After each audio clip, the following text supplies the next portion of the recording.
Speaking of heat, there seems to be a little bit more heat on former New Britain Mayor and former gubernatorial candidate Erin Stewart. This breaking news just into our newsroom maybe 30 minutes ago or so. It turns out now the Attorney General's office, along with the Office of Consumer Protection, announcing an investigation into the mayor's trophy charitable fund. Now, again, this is a release on it. This is what we know.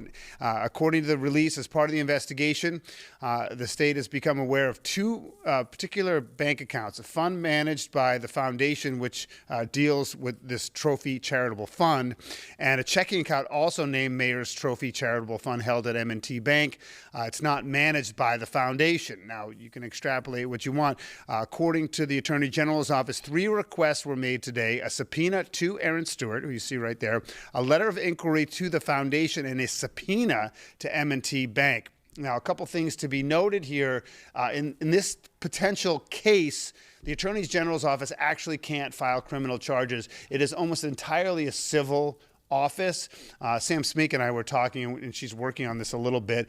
She said the only ability the Attorney General's office has for criminal charges is in the area of home improvement, but it can recommend charges and then can begin to work with the state toward those ends if they in fact lead down that road. But again, Erin Stewart being investigated by the Office of Consumer Protection and the Attorney General's office about the former mayor's handling of charitable assets for the benefit of the mayor's Trophy Charitable Fund. I'll just give you a quick quotation from the Attorney General.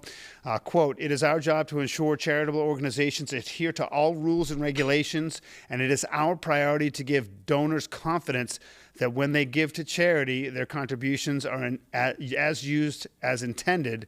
This inquiry will follow the facts wherever they lead without regard to politics or personalities." That is a quote attributed to both the Attorney General and DCP Commissioner Brian Caffarelli. We're on top of this news story. We, of course, will give you updates throughout the day. I'll be live on with Kara Sunland at 4 o'clock, and you can guarantee that Susan Raff is all over this story.